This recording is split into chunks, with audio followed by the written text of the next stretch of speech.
That Triathlon Show 186.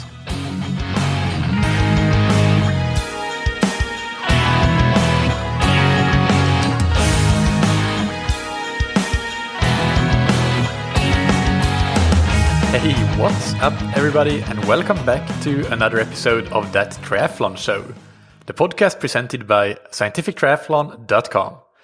I'm your host Mikael, and in this episode I do the second part of the questions and answers Polarised training special that I started in episode 178, which in turn was a follow-up or a reaction to the great feedback that we had on episode 177, which was the interview with Dr. Steven Seiler on that very concept, polarized training. So if you haven't listened to any of those episodes, I would encourage you to go back and listen to those episodes first, because this episode probably won't be as beneficial without having that background of what we're actually talking about and what these questions are about. So at least listen to episode 177, the interview with Dr. Steven Seiler, which is called Polarized Training with Steven Seiler. And in that episode, we'll go through all the background that you need to know to then understand these questions and answers and be able to learn from them and apply it in your training to make you faster. Big thanks before we start the episode to our sponsors, Precision Hydration, that you can find on precisionhydration.com. They help you tailor your hydration and your electrolyte intake, in particular sodium, to your individual sweat rate, and you can do that very simply and easily and for free on their website. Just take their free online sweat test, and that will give you an individual hydration and electrolyte strategy that you can apply in racing as well as in training. And this is, of course, important for all endurance athletes, but especially so if you're racing long distances like full or half Ironman distance races, or you're racing in hot climates, then this becomes even more vital for your success on race day. So check them out on precisionhydration.com. And if you want to try your first box or tube for free, use the promo code ThatTriathlonShow, all one word, all caps. And thank you to Roka, that you can find on roka.com. Roka make wetsuits, tri-suits, swim skins, and other triathlon and swimming apparel that is redefining the standard when it comes to performance. But also they're moving very heavily in the eyewear direction, both in terms of sunglasses for endurance performance or adventure sport and the likes, but also even things like prescription glasses is where they're moving. And they have plenty of patents for their technologies and for their designs and unique design aspects of their sunglasses, whether it's for performance or normal sunglasses or prescription glasses, that make them well worth checking out if you need glasses of any sort. So check them out. There are options to customize your own glasses or sunglasses. There are home try-on options, etc. So definitely go and check it out. Or, of course, if you're looking for wetsuits, tri-suits, etc., use the promo code TTS, all caps, to get 20% off your entire order on roka.com.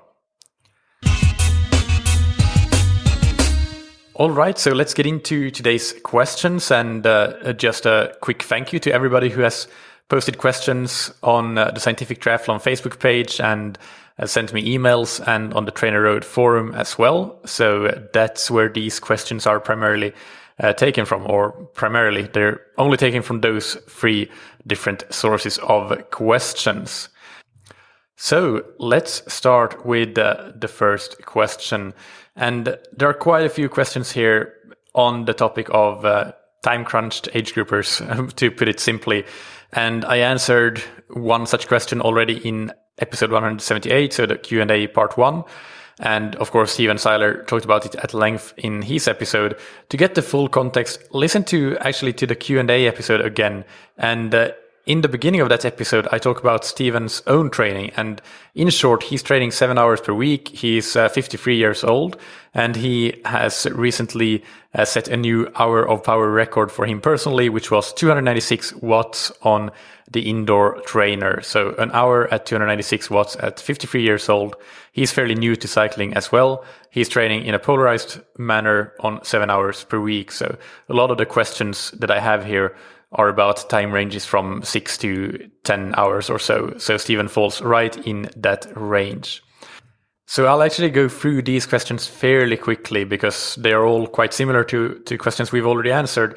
But this one from Patrick is, if you're a cyclist and you're training for 7 to 8 hours per week, chances are you're not able to do 4 to 5 hour rides. Is a schedule with, let's say, 2 high intensity sessions and then the rest of your training made up of 90 to 120 minutes at low intensity going to be of real benefit? Or would you say that for time crunch athlete, a sweet spot threshold or VO2 max mix would be a more suitable option?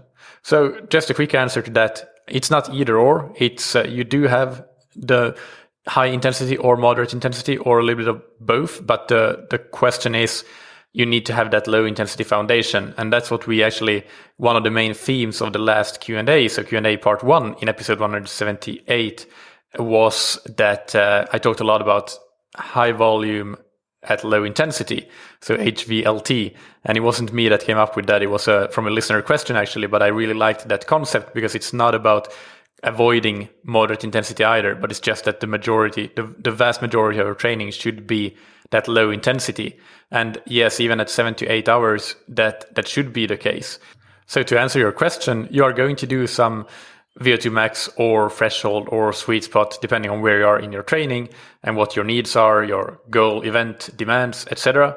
But you're going to do a lot of work in that low intensity zone. So those 90 to 120 minute rides, for example, would be a good example of that. They don't have to be, all of the rides don't have to be that long. I should be clear about that.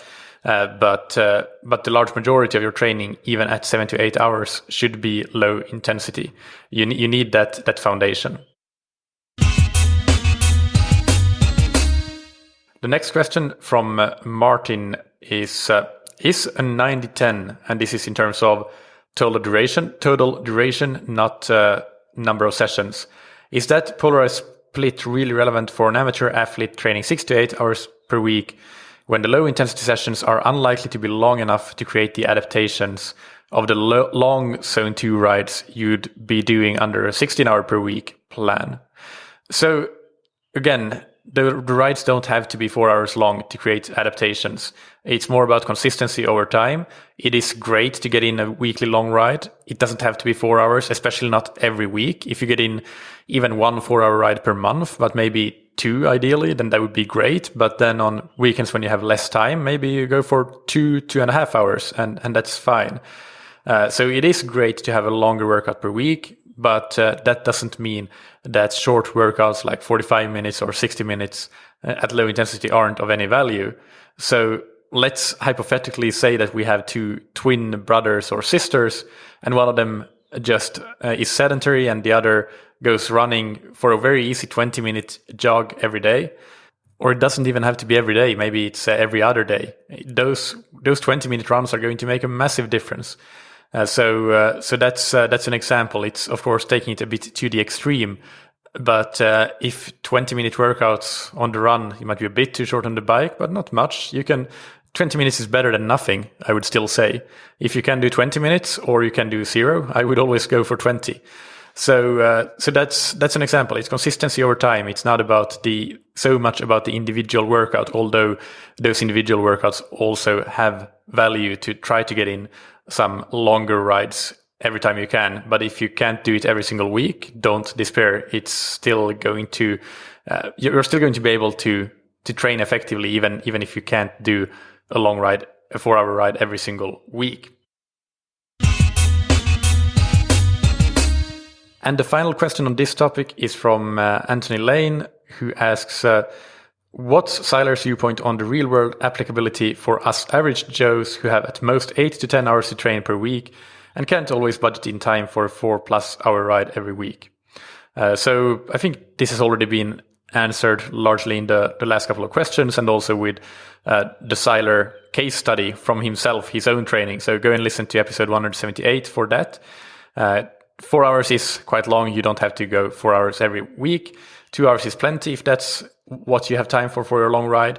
Maybe you can go 2 times 2 hours, so 2 hours on Saturday, 2 hours on Sunday, if that's what your time window is. But you can repeat it on both weekend days. So there are ways around that for sure.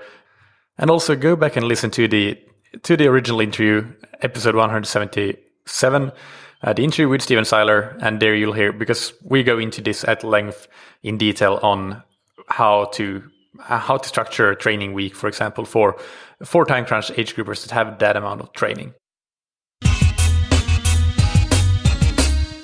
So the next topic that I want to cover is periodization. And this first question is from Xaba, who writes, what does periodization look like with polarized training? Is it always an 80-20 split between low and high intensity, or does it range from, for example, 90-10 to 40-60, depending on the phase you're in? And my answer here is that it could fluctuate a little bit, but not much. In particular, the distribution, the amount of low intensity training, that doesn't really change all that much. Steven mentioned that in cross-country skier, the training becomes even more polarized closer to the race. But in this context, what he means, I'm pretty sure, is that the easy workouts that are already low intensity, they become even easier. And the hard workouts that are already high intensity, they become slightly harder as we approach the key races of the season. And my spin on it is the same. Definitely do the easy work even easier as you get closer and closer to the race. That's what I always do, and I notice it in particular both on the run and the bike, that I really make an effort to go slower and slower in my easy runs and rides when I get close to my races compared to what I did in preseason.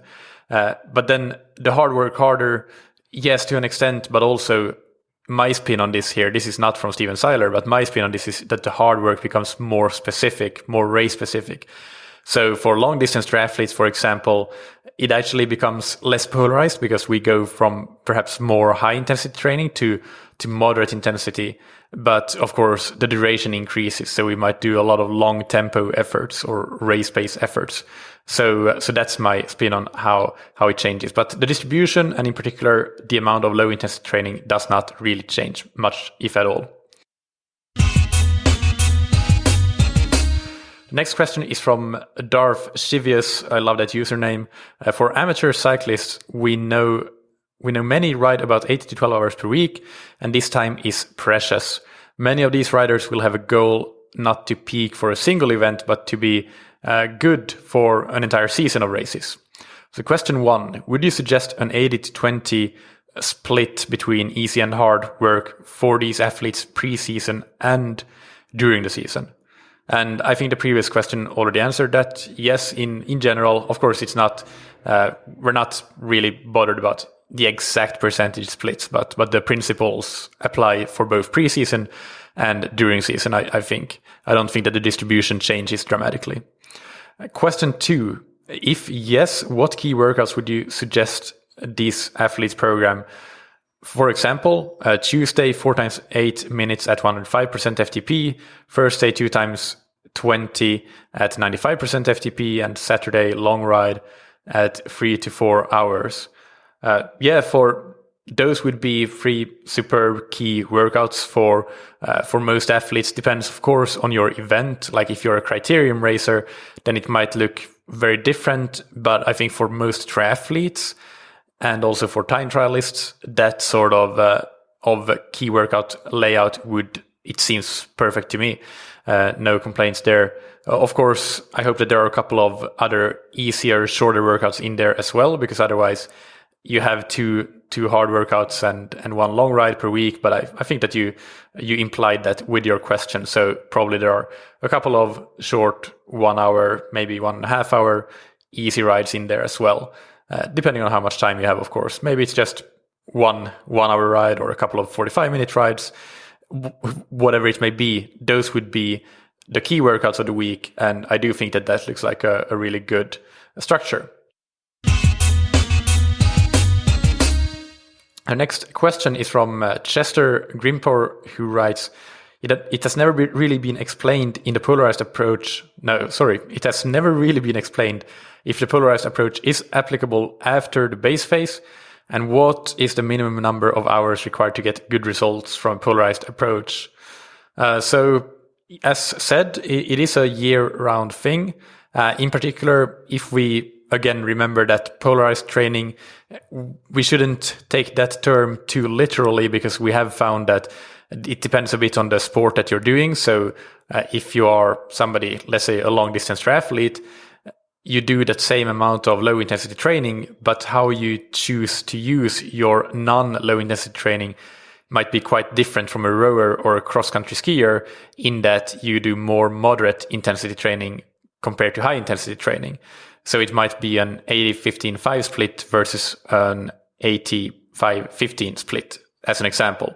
But with that said, yes, it is a year-round thing, really. And you can probably, what changes usually is that those splits between the moderate and high intensity, that changes. As I said, for me personally, it means that the training becomes more specific the closer you get to the race. So usually more moderate intensity training closer to the race for most athletes that I coach, because they train for triathlons. And to be fair, most triathlons, even sprint distance races, are raced around threshold, not really above threshold.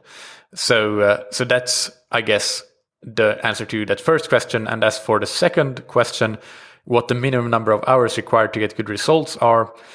So the results may not be as quick as on a high intensity training program if you have a few amount of weekly hours, because then you can really make a bigger difference with doing a lot of high intensity, but they will be probably sustaining for a longer period of time. So at the end of the day, you will probably develop better long term, and especially they will set you up to absorb more training later on. So for example, if you increase your training volume later on, you will adapt better to that. Even if you were to increase your intensity later on and move away from a polarized approach, I think that that would allow you to absorb that intensity slightly better. That's just my guess, but that's something that Steven Seiler talks about a lot. The concept that he talks biological durability. I tend to use the term fatigue resistance, and that's something that Joel Filial uses as well a lot. And go and listen to the interview I did with him in episode 169, I believe. I'm just going to check that really quick.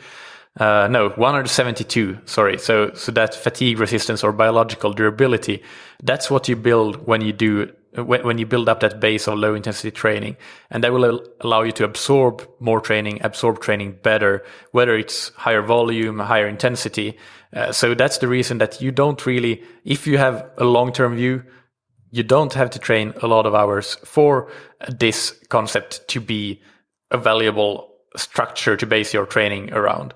So as for number of hours, I mean, studies have been done in, I think, 6 to 7 hours per week. That's where there is some evidence. I think that most studies that have been done in age groupers are still, they have some question marks around them. I'm definitely not taking them at face value, because I think I looked at them and all of them have some sort of flaw to them, I think. So I wouldn't say that that's really the best evidence in this case, the age group studies on polarized training. I think that the elite studies are much, much better, the work that Steven Seiler has done, and also just the anecdotal evidence. That's what I think is more valuable actually in this case than the trials that have been done with age group athletes for various reasons. But I hope that this answers your question anyway. A final question on polarization is from Nuno, who writes, is traditional periodization dead? If the adaptation to a consistent and prolonged stimulus will diminish with time, wouldn't it be a good idea to alternate polarized macro blocks with pyramidal macro blocks to keep varying that stimulus? So I think that it's important here, first of all, to clarify what we mean with periodization. And lack of periodization, that does not mean that training doesn't change, that training is static or monotonous. Periodization is the idea that we can use predefined structures of a combination of intensity, duration, etc., to create a predictable response to training. And to me, that idea, that doesn't really hold much water at all. And there's not a lot of evidence, if any, to support it. For more information on this, listen to my interview with John Keeley in episode 148, where we talked. That episode was named Periodization Theory Confronting an Inconvenient Truth. So that gives you an idea of what it's about. But that doesn't mean that training should be the same at all time and be monotonous. So yes, I would agree that it makes sense to use blocks of varying focuses. And really, as has been discussed already, usually the amount of low intensity training doesn't change, and the type of low intensity training may not even change all that much. It might change a little bit. Maybe you start out in preseason with shorter long rides, of course, and then you build up to those longer long rides or long runs, etc. That's one example of how that block of low intensity training changes. But you would still do proportionally probably a similar amount of low intensity training wherever you are in the season.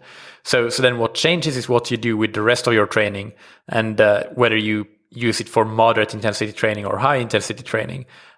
And that's where I totally agree that it makes sense to change that stimulus around a bit.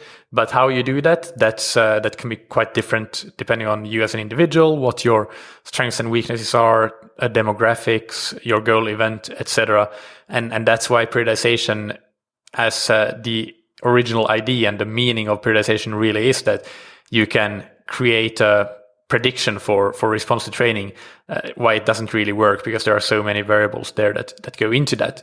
But in general, yes, definitely do change that stimulus and work with different blocks of different types of training. I totally agree with that. And I personally, and as a coach and as an athlete, I would definitely not recommend training strictly polarized in the sense of the word that all your non-low intensity training should be at or above, or actually above threshold for the entire year. Essentially, I would definitely not recommend that. I would definitely recommend, regardless of your discipline or your sport, to have more variation simply. So there are a couple of other questions about periodization, but I think they've all been answered. So let's move on to the differences between disciplines and distances. There are a couple of questions about that. And the first one is from Tim, who writes, in what ways should we approach training for running differently compared to training for cycling and swimming? And I'm going to assume here that this is from the context of just the polarized training discussion to make it a bit easier to answer. So I guess personally, and I'm starting to do this as a coach as well with the athletes that I coach, I've seen great success by doing more mid-zone work on the run compared to the bike and the swim. And the primary reasons are injury prevention and recovery. Because doing that really high intensity stuff when running, it's so much more demanding compared to doing it on the bike and the swim, since there is such a large amount of muscle damage that takes place when you run at really high intensities. So that's something that I found that overall as a triathlete it helps, because then you can make sure that you retain the quality of your subsequent sessions much better, and it's usually much easier to recover from those really high intensity workouts when you're biking or swimming. So that's something that I've seen personally. I'm moving in that direction in my coaching. Can't really draw that many conclusions yet, other than so far so good. But that's the main thing that comes to mind for me. The next question comes from Carrie, who writes, can you cover training for sprint distance triathletes, where intensity may be more important? Okay, so I would say that it's still just as important for sprint distance as it is for any other distance to build that base of low intensity. It shouldn't be any less important. It isn't. So there will need to be just as much low intensity training as a proportion to your overall training for a sprint distance athlete as for any other distance. But what you do with the rest of your training is what differs then, and this is because of the specificity. So for a sprint distance race, you have higher intensities. You are working quite a lot right around threshold, even a bit above threshold. So that's where you will be doing more of that very polarized work, where your high intensity work is really high intensity compared to the long distance triathlete, who would be doing more mid-zone work and less of that high-intensity work, because that mid-zone or moderate-intensity work is more specific for their distances. So that's where it differs. But other than that, your easy long rides, easy long runs, although you don't need them to complete a sprint distance race, that's not what I'm saying. But if you're trying to optimize your performance for a sprint distance triathlon, you need to do those longer rides, longer runs. They don't necessarily have to be quite as long as an Ironman or even half Ironman athlete. I would still on the run, if I'm coaching somebody who wants to optimize their sprint distance performance, they would probably do a weekly 90-minute run. They would do a weekly 3-hour ride, something like that. So you don't need to go maybe 4 hours of cycling. You don't need to go 2.5 hours on the run, but still like fairly substantial lengths for those easy base building runs. And of course, all that padded with quite a few just low intensity, short bread and butter sessions, whether it's swimming, biking, and running, that is just working on in that low intensity zone, working on technique, those sorts of things. So there are much more similarities than there are differences when it comes to the different distances that we can train for as triathletes. The next topic here is about polarized training and VLA max, or lactate building rate, glycolytic capacity, we could also call it. So this relates to, in particular, the interview that I did with Sebastian Weber. And that, I believe, was episode 169, actually. Yes, it was. So go and check that out. That's still one of the most, if not the most popular episode that I've done. The first question here is from Thomas, who writes, I'd like to know what Dr. Seiler has to say about the concept of increasing VO2 max and decreasing VLA max as presented in the interview with Sebastian Weber. Especially the purpose of decreasing VLA max contradicts the original concept of polarized training. Yeah, so actually I talked with Steven about this before or after our interview and asked him, and what we discussed and what our conclusion was is that it doesn't really contradict it at all. Maybe you're right in that it contradicts the original concept of polarized training when it truly was polarized. But as discussed in the last Q&A part 1, so episode 178, it has become, now when you look at different sports, different disciplines, more of a high, low intensity training. So if you consider it from that perspective, then it doesn't contradict it at all. And I'm sure that Sebastian would agree that a very high amount of low intensity training is essential no matter what your metabolic profile is. So if you do an inside test and you find that you have a high VLA max and you want to decrease it to improve your threshold, it doesn't mean that you start to do 50% of your training at moderate intensity. It just means that what you allocate your non-low intensity training time to would be that kind of sweet spot or threshold or even tempo work that is good for decreasing VLA max. So that's simply it. That's the answer. And another aspect of this is that physiologically, every single athlete always wants to increase their VO2 max. And the number one way to consistently and sustainably increase VO2 max is to have a consistent volume of low intensity training. It's the tried, true and tested way to do that.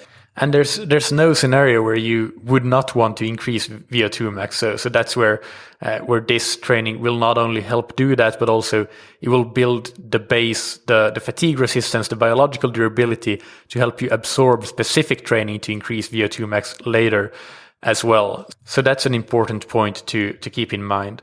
And just as a general reminder here, remember that pyramidal, when we talk about it, it does not mean 50%, 40%, 10%. It means something like 80%, 15%, 5%. So when we talk about for decreasing VLA max needing a more pyramidal approach, it still falls within that big umbrella, that polarized training, which again, I think it's an somewhat unlucky naming convention, in my opinion. I'm not sure that Steven Seiler would agree. I think so personally, based on the later research that has come out as well. But still, that large chunk of low intensity training is always there, and pyramidal training is no exception to that. It means something like 80-15-5 or even 80-20-0, but it doesn't mean 50-40-10 in terms of percent low intensity, percent moderate intensity, percent high intensity.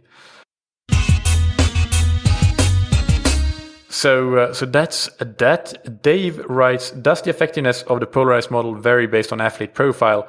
For example, if an athlete has a high VLA max, will a polarized training be effective, sufficient to raise FTP? So polarized training does not include any sweet spot work that works to reduce VLA max and therefore increase threshold. Is this a flaw in polarized training for an athlete with a high VLA max? Well, this it's basically a similar question, or almost the same question, but remember that anything you do to increase VO2 max also improves threshold.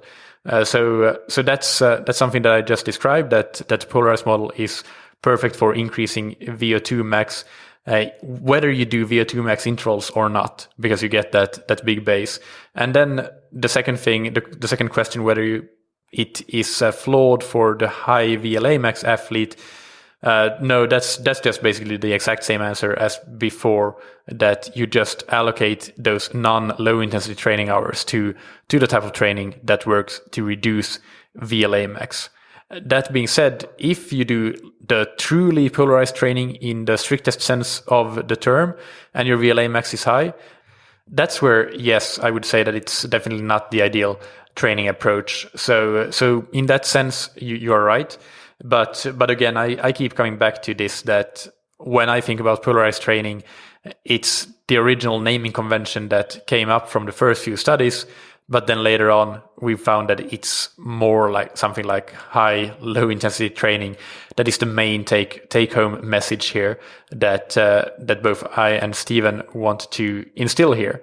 So I guess that answers that question. One more thing, by the way, a related teaser. Next week's interview will be with Alan Cousins, who many of you will probably be familiar with, a great coach and exercise physiologist in Boulder.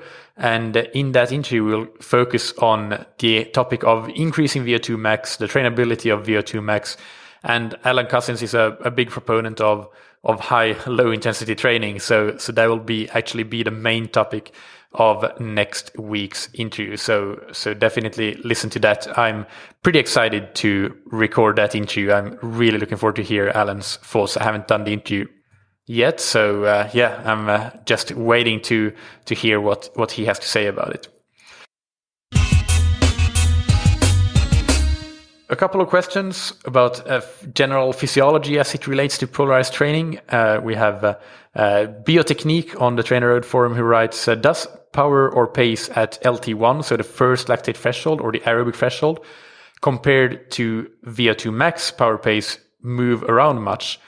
So is the percentage of VO2 max power at LT1 something that can be improved with training, or is it more static within an individual and only increases in conjunction with increases in VO2 max?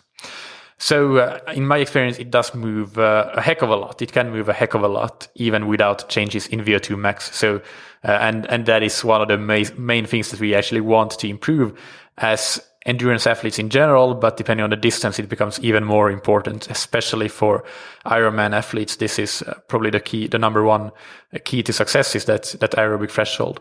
Or LT1.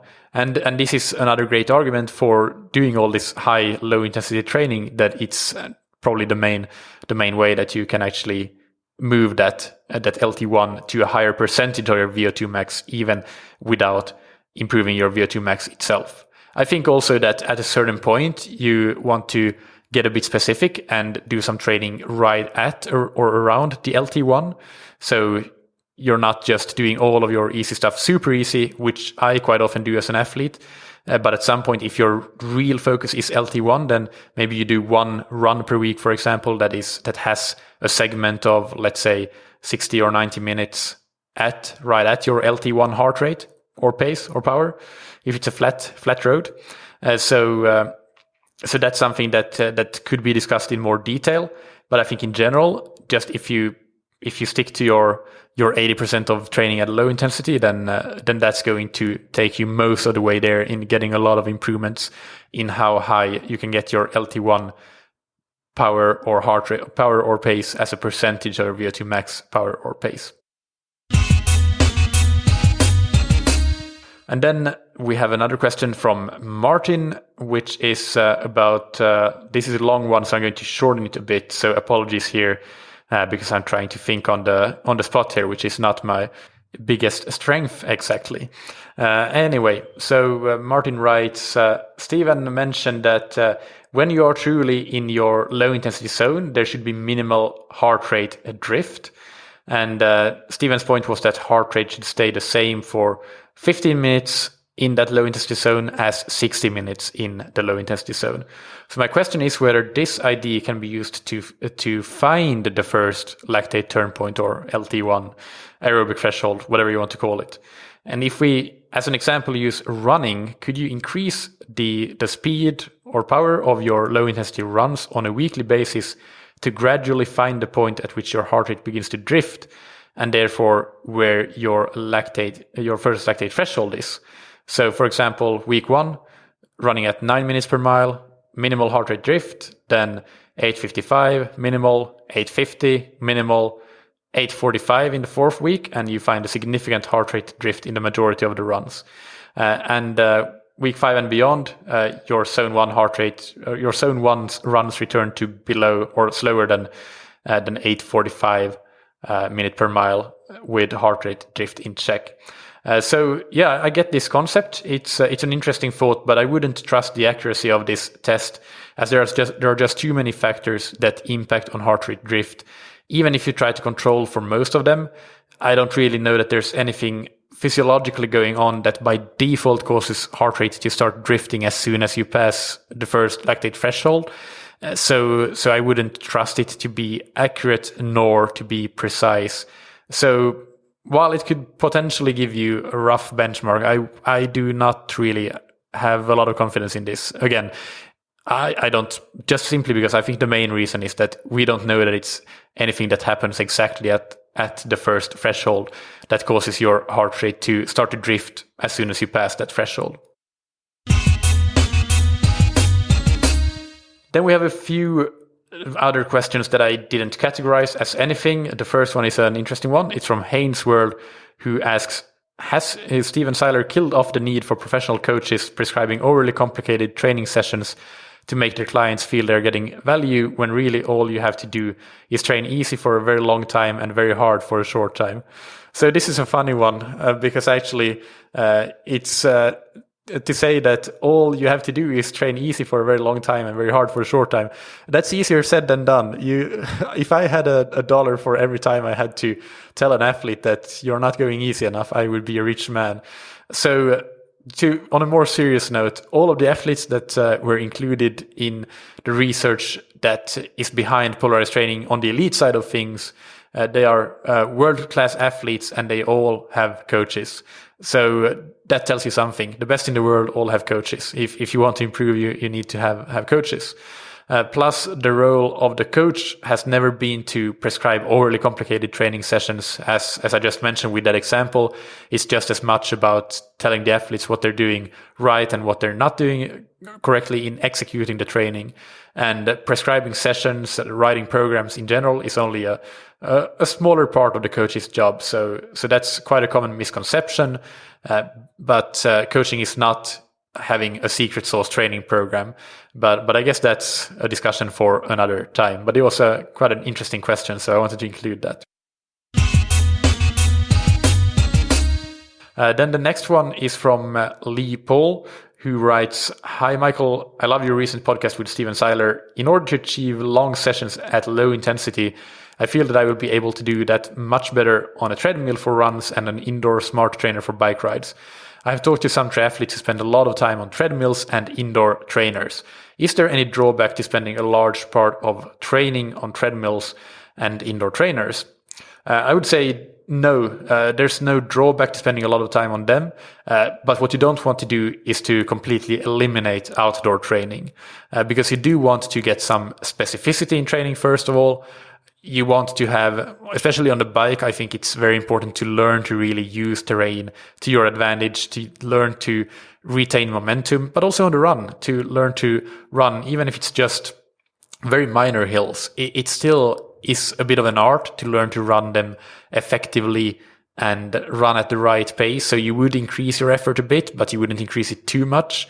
Those sorts of things, dealing with terrain, also dealing with weather conditions. So changes in weather conditions, that's important. And for running in particular, to get that muscular resilience to deal with the pounding on the streets as opposed to the treadmill, which is a different thing. And this is something that one of my athletes has actually dealt with, because they had a lot of snowstorms over the winter. So he was stuck on the treadmill, and then as he could finally go outside and run, he found that he was really getting to his muscles, and they were really trashed after those first few runs, and it took some time to then get those muscles again to be resilient enough to be able to run outdoors normally without that extended muscle soreness. So I think that you can definitely do the majority of your training indoors, and it can be very effective. But I just think that you do want to do some of your training outdoors, definitely. Then we have a question from Rickard in Sweden, who writes, this is in Swedish, so I'm going to translate on the fly. This first question is about basically what are the consequences if you unintentionally cross the first lactate threshold ceiling for low intensity for a few minutes, for example, when running or riding up a hill or something like that. How careful do you have to be? Is it more important to think about the average heart rate or compared to time in zone heart rate? So make sure that the most amount of the training session is in that low intensity zone, etc. Are you ruining the effects of the training if you are going above that first threshold? So short answer, it's not a problem if there are some shorter periods above that threshold at all. It's nothing magical happens there. The important thing is that time in zone, not your average heart rate. So, for example, let's say that 10% of your run or your ride, you end up with a heart rate that is higher than that threshold. That's not a problem at all. If 50% of your time is spent above that threshold, then that's a bigger issue. And regardless of what your average heart rate is, even if your average heart rate is in the right zone, then that's still an issue if that time in zone is skewed so that 50% of the session is in the moderate intensity zone. So look at that time in zone and try to minimize the time spent outside of the low intensity zone when you're doing your easy workouts, but nothing disastrous happens when your heart rate goes above that low intensity zone. The next question here is again from Rickard. What should you do regarding warm-up with easy training compared to high intensity training? So my answer here is that there's no specific warm-up needed. I would just recommend going off by feel, easy, making sure that you go easy enough. At least for me, usually the first 10 minutes or so will automatically be the slowest minutes while I'm still getting warmed up, whether it's swimming, cycling, or riding.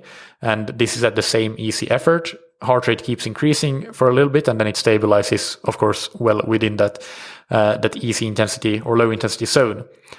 So the other question here about warm-ups, or not a question, but the other comment that I should make about it is that for swimming and running, it's great to do a short mobility routine, but that's, of course, more for technique rather than physiology and cardiovascular reasons.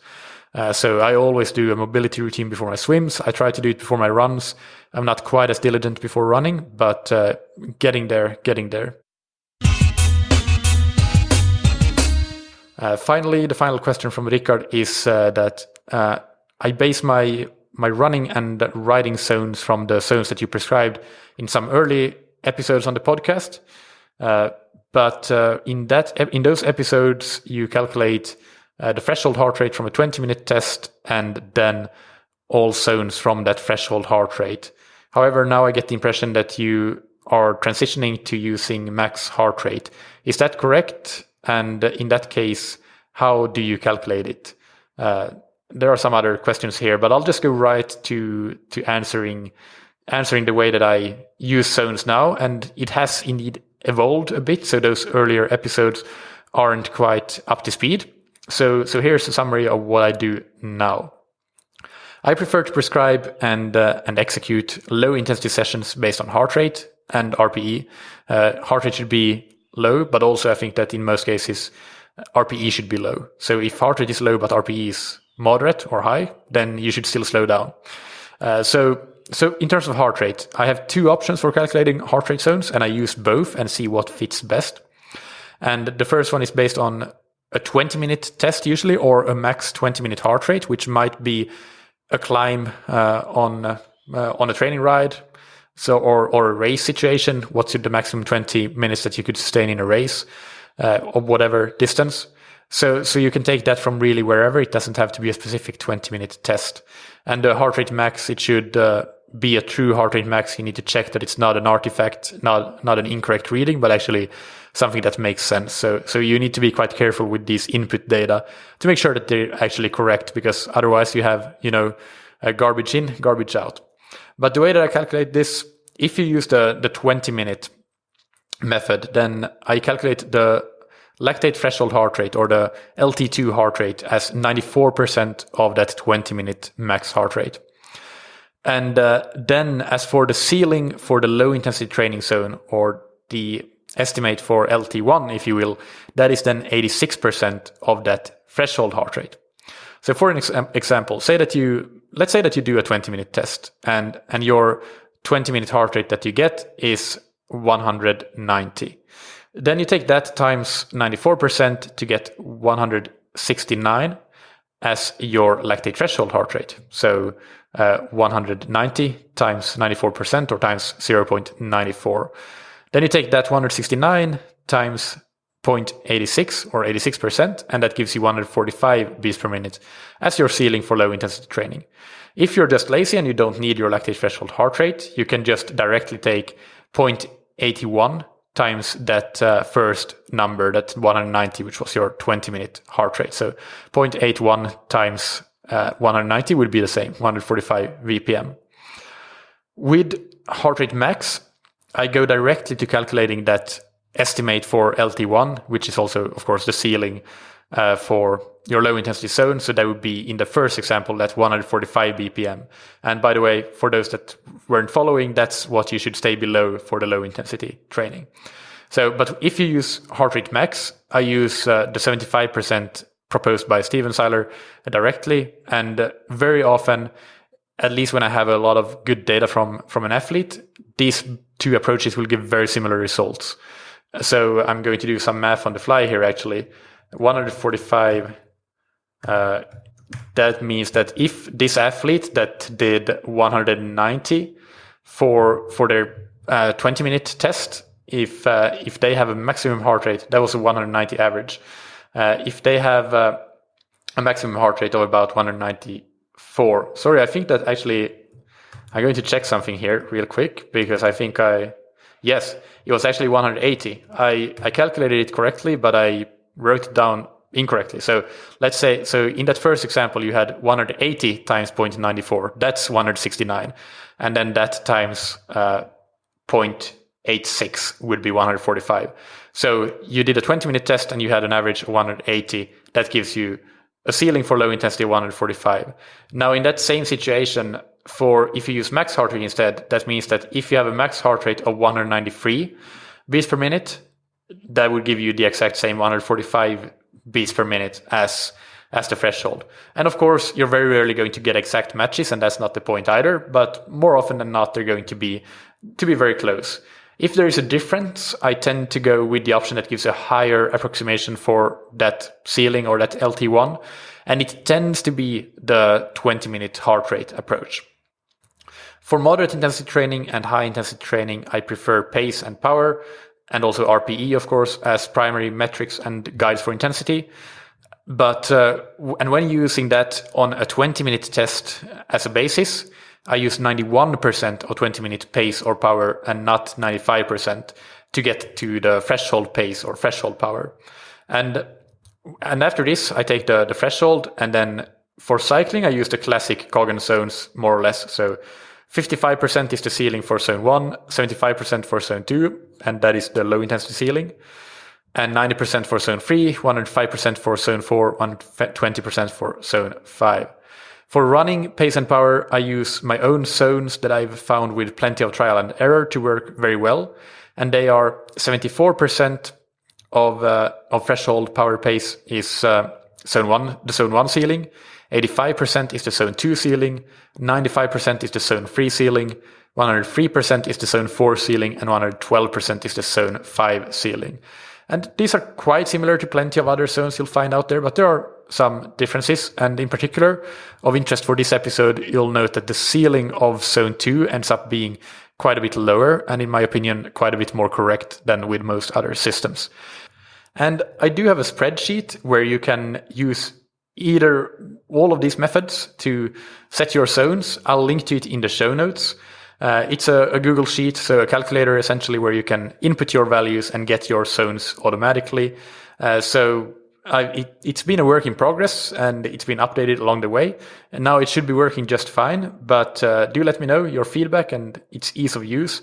I know I linked to a video in that spreadsheet on how to use that spreadsheet. And in that video, it's actually an older version, so it's not quite up to speed.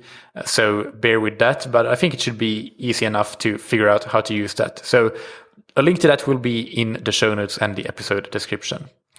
Just 2 final questions. The first one is from Mathieu Despatie, who writes, "Hi, Michael. I was just listening to the interview with Steven Seiler and the follow-up, and they were really excellent. I have a question regarding zone 4 training. Seiler seems to indicate that zone 4 starts right at the second threshold. If we compare this to the traditional 5-zone model that we use in cycling, for example, zone 4 usually starts at 90% of our FTP. If we have a proper FTP or properly estimated FTP or second threshold, would Seiler's zone 4 actually start right at that threshold, so 100% of that?"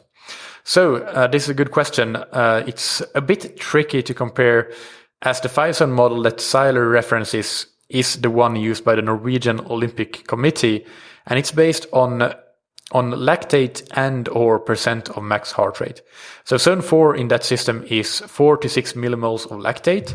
So that means that on average, yes, it would start right at your threshold, because on average, most people's second threshold is at around 4 millimoles of lactate.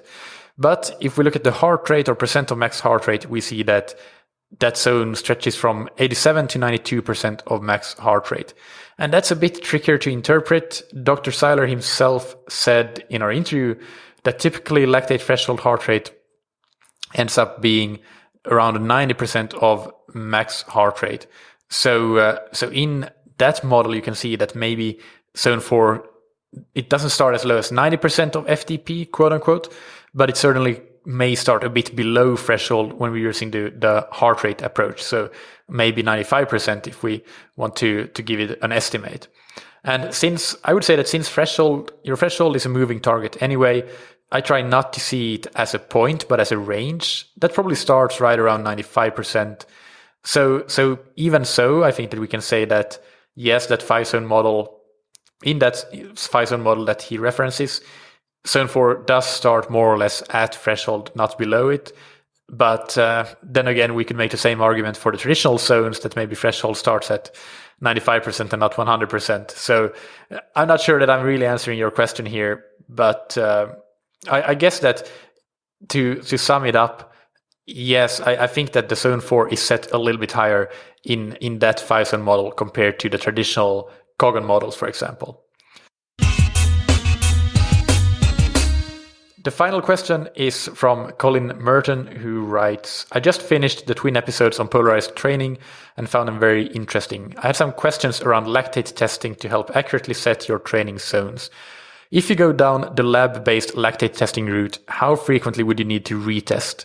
I assume it's like FTP, since LT2 is essentially your FTP, which hopefully is increasing as the year goes by. Does your LT1 also move around? Also, would the tests be done on both running and cycling, or just on cycling and then you can scale it to running?" So the answer here is that, well, first of all, hopefully LT1 also does shift, and quite significantly. I think it's very important that it does. But a common consequence of not doing enough low-intensity training or not doing the low-intensity training easy enough is that it doesn't. So that's what we're trying to avoid, and why we spent so much airwidth on the podcast here recently on that topic. So to answer your question about how often to test, in an ideal world, I would say that 4 times per year or so would be great, even more depending on how much you like to test. And ideally, that would be both cycling and running. But the great thing here is that if you use heart rate, your heart rate zones are not going to change much, if at all, within a season. You can, for all intents and purposes, you can assume that it's going to stay pretty much the same. So you could test once and then use heart rate and also RPE, of course, to see you through the season, and that's it. You would use performances in workouts and races as progress benchmarks. Do you actually need to know your LT2 power or pace if you know that you're improving?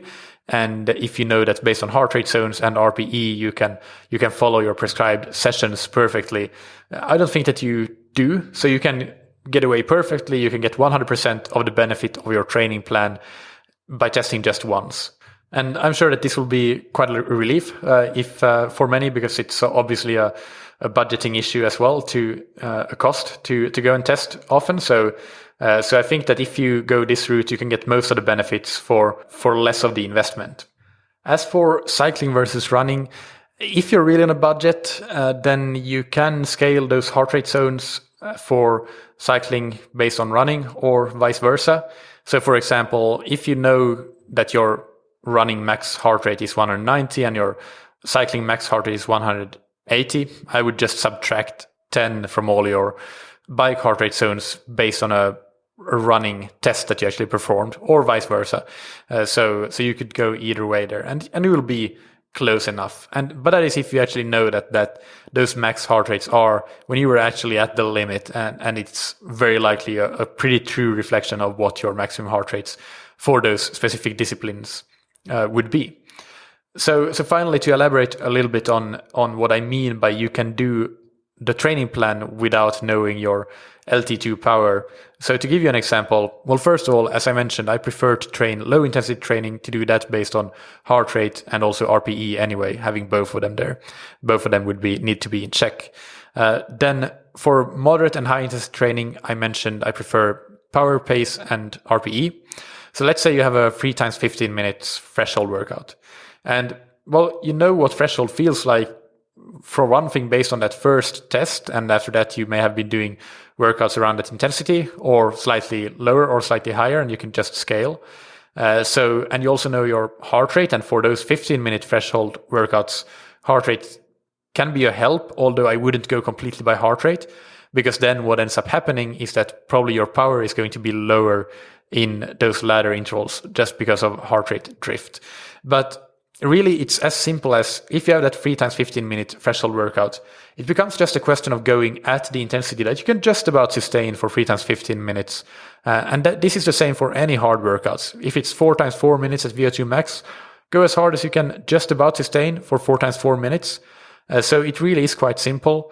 And this is not contradictory to what I said in the past, and what I strongly believe, that you shouldn't absolutely kill yourself or try to PR in your workouts.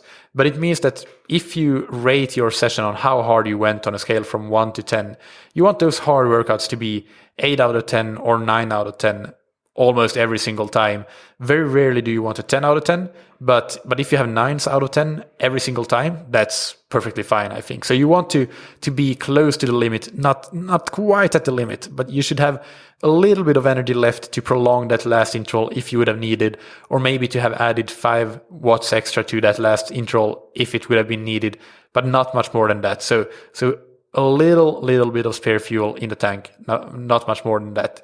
That's how you know that you did the workout correctly, and you don't need to know what your threshold power is to do that. And if you base that workout on, for example, you want to do it at 100% of threshold, if your threshold has moved, you may actually be doing it at an intensity that is less ideal compared to doing it based on RPE. And then, of course, you should be measuring your power if you're using power, and see what that power is, and also use power as a baseline. If you know that you did 3 times 12 minutes last week at 300 watts, and then you think that, well, it felt quite good, I think I can definitely sustain 300, maybe even 305 for this 3 times 15-minute workout, use that knowledge for sure. But if your tested threshold would have been 290 a couple of weeks ago, then actually doing that workout at 290 may be holding you back unnecessarily. So that's the reason that I say that you don't necessarily need to know your LT2 throughout the season, even if it moves around, and even if I think that you should be training to power and pace when it comes to those high intensity workouts. So you should be using all that information, but you don't necessarily need to know your LT2 and base your workouts on exact percentages of that. I hope that makes sense, and that's quite an important question. So yeah, hope that makes sense again. So that's it for today. My voice is about to crack soon. I've been talking for a long time. So I'll just send you to go and check out the questions and the show notes on thattriathlonshow.com or scientifictriathlon.com /TTS185. That's where you'll find this particular episode. I'll link to quite a few related episodes there, including part 1 of this Polarised training Q&A. So that was episode 178. And of course, the interview with Steven Seiler, episode 177. Also, episode 120, Seiler's Hierarchy of Endurance Training Needs, which is a solo episode, and 2 interviews with Adil Tveiten and Joel Filial, 2 really great interviews that I really think you should listen to, episode 154 and 172. Of course, if I were to do this episode a week or 2 later, I would probably also add the interview with Alan Cousins, episode 186, to that list, because I have a feeling that will be more on that same theme. Because in that episode, we'll talk about trainability of VO2 max, how fixed it is or is not, and how we actually can train properly to really improve it. So that's something that you should definitely tune in for and subscribe so that you don't miss it when it comes out. Final piece of house cleaning. We now have an Instagram account. So welcome to 2015 or something like that. I think I'm about 4 years late to the party, but it's better late than never. That Instagram account is at Scientific Triathlon HQ. If you know the person that has the handle Scientific Triathlon, maybe try asking them if they'd like to give it up. So I'd like that, but it wasn't available. So Scientific Triathlon HQ it is. Finally, big thanks to our sponsors, Roka, that you can find on roka.com, and get 20% off your entire order, whether it's wetsuits, tri-suits, performance eyewear, with the promo code TTS, all caps.